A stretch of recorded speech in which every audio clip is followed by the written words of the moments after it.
Now, 3025, which is my favorite era, because that's basically how Battletech started in the 80s. It was basically all 3025, and everything else was kind of added on. Clans were made up and showed up and things like that. So these are all the original mechs, like the Locust. There's a Wasp, which of course these are Robotech mechs, effectively Stinger. And then there were some mechs that were made up specifically for Battletech. Commandos, Javelins, Spiders. These did not come from other anime, but some did. The Firestarter, this is a great anti-infantry mech. Jenner is an overall, it's a good hunter and combatant. Not much for armor though. The Off-Scout, I kind of think this is wimpy and not as good as a Locust, but that's it. Panther. The Panther is an unusual, very high power, very cost effective for what it does. So very good mech, and in large numbers they're actually quite effective. It's also a favorite of the Draconis Combine. The Assassin. Hermes 2, very highly armored for its battle value and weight class. So this is like a kind of mini tank for low-level small battles. Falcon, this is a highly anti-infantry oriented mech with all its machine guns and flamers. It does not do very well against mechs at all. It's also got an AC2, so perhaps you can use this for like a niche anti-infantry / anti-VTOL type purpose, but otherwise no. Whitworth, this is like a long-range support mech for the smaller mech categories. Like if you're not going up to catapults and archers and things like that, or longbows, then Whitworths would do the job. Blackjack, this is yet another, this is an interesting general purpose support mech that also can do brawling at the same time. It's got enough medium lasers that even though it has these AC2s, the AC2s are kind of, but not really necessarily its main weapon, even though they're the longest range. The Hatchet Man is kind of like a frontline brawler.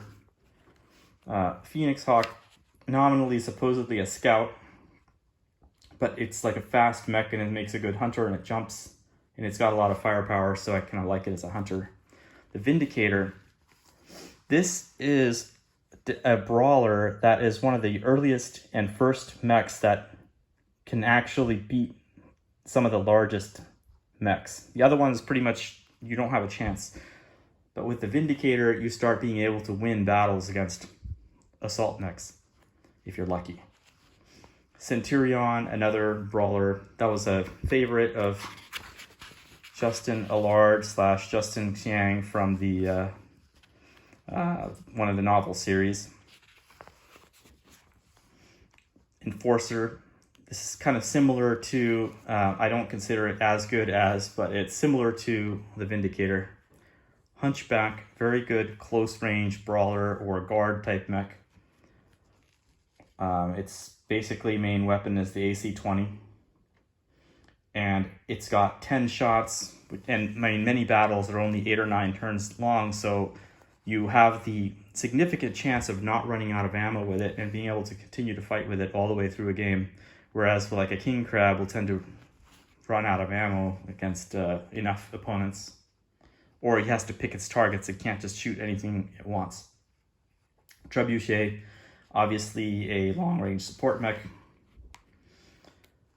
Dervish. Some people really like dervishes. I'm personally not that great of a fan. Same thing with Griffins. Many people like Griffins. This is a great overall mech. It's a good like long-range hunter. Shadowhawk. It's similar to the Griffin in some ways.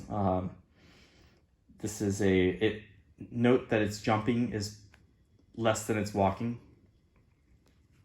Scorpion. This was an idea to have a quad in the game.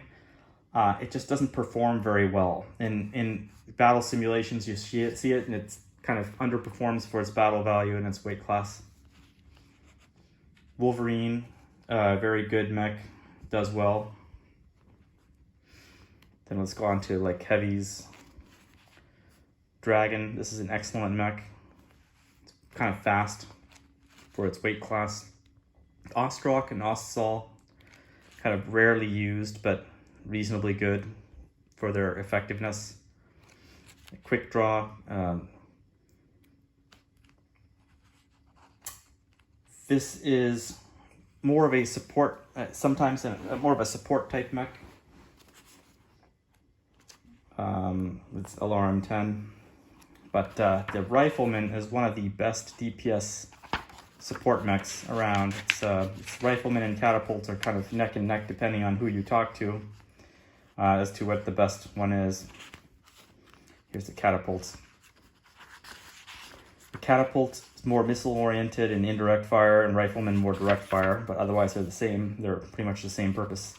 The Crusader, this one is an interesting mech. It's kind of harder to play. I find it kind of weak, and it has a lot of options for weapons for a lot of ranges, but I think it tries to do too many things, and so I'm not a fan. But maybe you have a way of using it that's really good. The Jaeger mech, this one is a very good support mech. I actually prefer this to the Blackjack. Like if you're going to pick between a Jaeger mech or a Blackjack as a long-range support mech, pick a Jaeger mech. And it's not necessarily more expensive in battle value either. It's let's see, because the Blackjack has a lot of speed, it gets overcosted in battle value, even though it's very good. The Thunderbolt, this is hard to play because it tends to overheat and has a lot of options for weapons, but it's very good. Archer, one of the ultimate LRM supports that kind of doubles as a brawler when you need to. Grasshopper. This one is a pretty fierce, especially because it can jump and outmaneuver and maybe get a back shot on you. Warhammer is a classic favorite. Can kind of overheat. And in one of the novels, the Kurita commander fought against Morgan Kell in his Archer, so it's Warhammer versus Archer. Marauder, one of the ultimate favorites. Here's my favorite tactic is to sit in a pool of water. Because it's got these leg heat sinks, so depth of 1 water, also giving it partial cover. The only problem there is when you get hit when partial cover, you have a 1/6 chance of a headshot, but you have a much lower chance of getting hit, so it's not always necessarily a benefit. However, when the legs are immersed in water, this becomes significantly more powerful because it has overheating issues unless it gets the extra cooling. So a cooling truck or water will help. It's otherwise very good, but it's a little bit less armored than you'd want it to be. Orion, extremely heavily armored. Unlike the Marauder, this one is obviously a frontline brawler with its extremely heavy armor compared to for example, the Marauder, which does a little better as a DPS/support mech than as a frontline, although it can double as a frontline. And then finally, let's go to our assault mechs. The Awesomes are just awesome. Some people don't like them because the standard AWS 8Q has triple PPCs and a kind of a strange small laser that's in its head. So some house rules allow small lasers to get an advantage on infantry, but now there's small pulse lasers. But pre-pulse laser, you'd go for small laser, kind of as like instead of a machine gun. PPCs, you think that 3 PPCs doesn't work with a brawler because you have to get close. But this does have a battle fist, and you can just punch. But you get to use your PPCs often enough, and you don't have enough heat sinks to fire all 3 every turn, so that it still works as a brawler, because every once in a while you'll have some distance. Either you win initiative or the opponent wins initiative, and one of the 2 of you is at a slight distance. And you may end up using your PPCs, so you might get to shoot all 3 of them every other turn anyway. Charger. The 1A1 Charger is just not very good. You want to get the 1A5 instead, which is not in this book. But the 1A1 just doesn't do well. The small lasers don't have enough power to do serious damage, and it has too much battle value for what you get. And that's supposed to be because it has high speed, so the speed factors kind of mess it up. The Goliath, similar to the Charger, does not play very well, at least not in my experience. The Goliath, not as good as you would want it to be for how much you pay for it. Victor, it's pretty frightening with the AC-20, especially because you've got a lot of ammo for it with it. You can just keep going with that AC-20, and you won't run out, unlike some other mechs like a King Crab that has too limited of an ammo. Zeus, this is a fast assault mech that is speed 4, if you want to consider that fast. So this is a great kind of guard mech. Battle Master, frontline brawler. Its main weapon are its medium lasers, although it has a PPC also, but mostly you'll be using your medium lasers. Also, 2 of them are rear mounted to get those spiders that try to go behind you. The Stalker, this mech is easy to self-destruct. It has so many weapons that you can't use because you can't use them all, that you want to only pick the one that's optimized for the range to target. Cyclops, it has an AC-20, which is kind of a saving grace, but it just isn't quite, and it has nearly unlimited ammo to it also, but it just doesn't have enough weapons and capability for how much battle value you pay for it.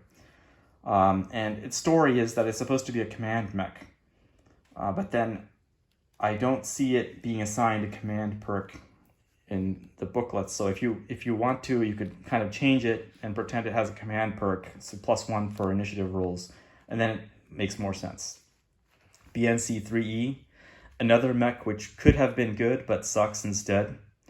The good version is the BNC-3S. That is an excellent mech. It's also a lot more battle value. But the BNC-3E is just not weaponed enough for what you get and how much you pay. And finally, there's the Atlas, which is, I consider this like gold standard for performance. So it's very expensive, but if you want to build a lance or have a certain amount of battle value, compare any mech assembly that you make with an Atlas. And would you have been better off picking an Atlas? It's kind of like a metric for whether or not you designed a lance or a collection of mechs correctly, is if you had every 2K you replaced with an Atlas. Would you rather have the Atlases or whatever you designed?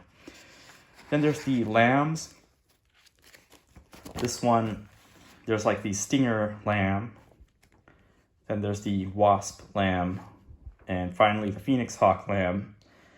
Lambs are actually useful to play because they play just like VTOLs or mechs. You don't have to have weird aerotech rules for aerospace fighters, which make them aerospace kind of useless because it's just too many rules. So lambs are a great transition to allowing you to use that third dimension, but because they play just like VTOL when they're in lamb mode, it's easy to integrate them into a game. So if you want to try lambs, they're okay. The only weakness they have is they tend to not be as good as a mech or a VTOL by themselves.